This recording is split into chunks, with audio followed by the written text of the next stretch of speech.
Hi guys, it's me again, Anjo Aguilar, and nandito tayo ngayon sa Stonebridge Estate dito sa Carmona, Cavite to feature their Madison Model Unit. Madison Model Unit has a minimum lot area of 80 square meters and a usable floor area of 85 square meters. May 3 bedrooms ito, 2 toilet and bath, and a carport. So, sa Madison Model Unit, nag-offer din sila ng semi-complete at complete turnover unit available through bank and Pag-ibig financing. Ayan. So guys, this is the Madison Model Unit. Ito na po yung actual turnover kapag complete na yung ating turnover ng Madison Unit. So as you can see, ito yung facade ng Madison Unit. Meron siyang wall cladding, no? So very earthy yung design ng unit. So dito naman po yung ating parking. Kagaya din siya ng Beacon model na na-feature natin last time. Meron na din siyang railings dito sa may parking. So pwede nyo lagyan na lang ng cover para hindi maulanan or maarawan yung ating sasakyan. So dito naman meron pa tayong space. Actually, ano pa to, no? So mga 5 meters pa to by 2.5.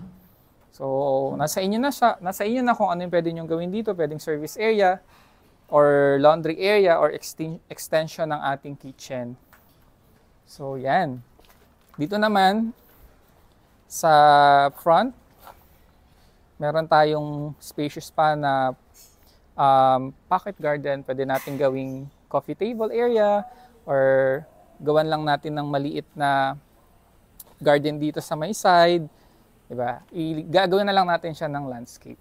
So yan, pasukin na natin si Madison. So, ang main door natin is metal with, ayan, may peak hole dito, no? And ito yung lock set natin, no? Naka-lever type doorknob. So as kagaya nung nabanggit ko kanina, complete na siya.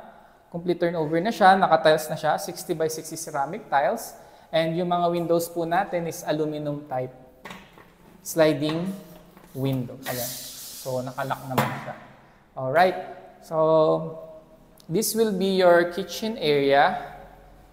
Ito yung kasama sa deliverable ng unit, no? So, mayroon na siyang under na cabinet. So, wala lang siyang overhead cabinet dito. So, ang kagandahan dito sa Madison unit, meron siyang bedroom sa first floor. So, kung meron kayong kasamang elderly or yung hirap ng sumampa sa hagdan, pwede po sa inyo itong property na to or itong unit na to. So, ito po yung first bedroom natin sa first floor, and pwede natin siyang i-extend pa dito, no, sa side na to. Yan. Pakita lang natin itong side na to, yung pinakita natin kanina. So pwede natin i-extend to dyan para mas malaki siyang room or pwedeng office kung naka-work from home tayo. Ito naman yung ating toilet and bath sa first floor. So complete na din siya. Meron na din siyang shower. Ayan, may water closet and lavatory. So, meron na din tayo ditong toilet paper holder and lagayan ng sabon. Then, yung ating door sa toilet and bath is wood po yan.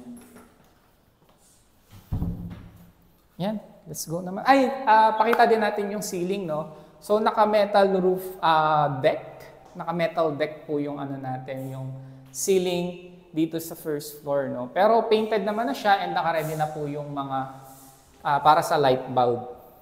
Pagdating naman po sa hagdan, so yung hawakan po natin is wood na din na may metal design. And dito po yung ating mismong steps.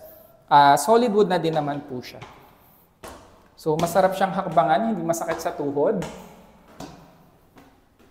Dito naman guys, sa second floor, ayan, naka-vinyl tiles din po tayo sa second floor. And meron pa tayo ditong hallway. Ang ganda. Ayan. So, may hallway tayo dito. So, nakalock lang.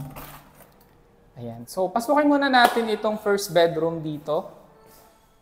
Ayan. Medyo spacious siya, no? And, as you can see, may provision na din siya for window type aircon. And naka-sliding window na din po tayo on every rooms. So, meron na din tayong dalawang socket, utility socket, and for window type aircon na saksakan. So, for me, tingin ko ang kasya dito is single bed or double deck na bed for your kids. Okay, dito naman, yung second bedroom natin for Madison, this will be your master bedroom. So, yan, mas spacious siya, no? And mas malaki yung window dito sa may side niya. Grabe. So, sobrang liwanag, tipid ka na sa ilaw. And meron na din tayo naka-ready for window type, aircon unit. And meron tayo ditong access papunta sa balcony na sakto lang para mag-ano lang, no? Mag-isip-isip, pag muni-muni, magkape, pag hapon or pag umaga. And yan. So, okay. So, si Madison po, meron din tayong toilet and bath sa second floor. Ito siya. Kagaya lang din siya nung nasa first floor. Kompleto naman siya. Naka-tile na din siya. May awning window. Yan, labas, singawan ng heat. Lagay ng sabon. Meron din tayong tissue holder. Yan, shower, water closet, and lavatory.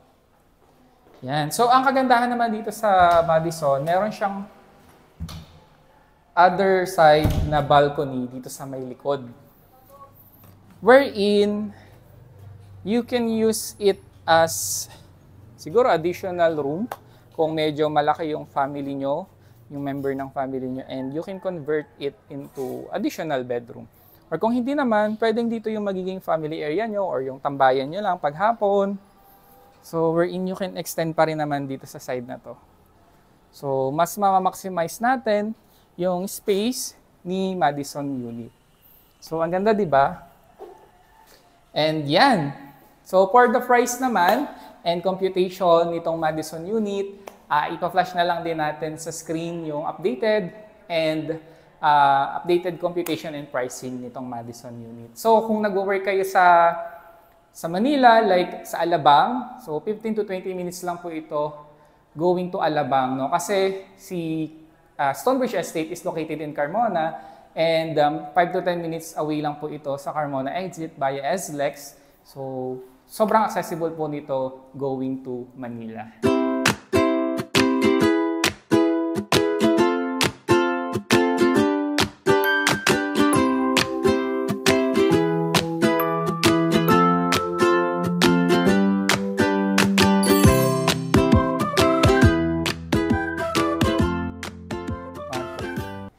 And that's it for our Madison model unit dito sa Stonebridge Estate, Carmona, Cavite. So kung gusto nyo pong makita ng personal itong ating model unit, kindly contact us sa ating contact details na ipa-flash po natin sa screen. We are on Viber, we are on WhatsApp, and also we are on social media na sa Facebook po kami, sa Instagram, and sa TikTok, A Properties by Anjo, no? At kung hindi pa po kayo nakasubscribe sa aking channel, kindly hit the subscribe button and click the notification bell para updated po kayo sa mga susunod naming house tours. Once again, this is Anjo Aguilar, a licensed real estate broker, and thank you po for watching. Paalam!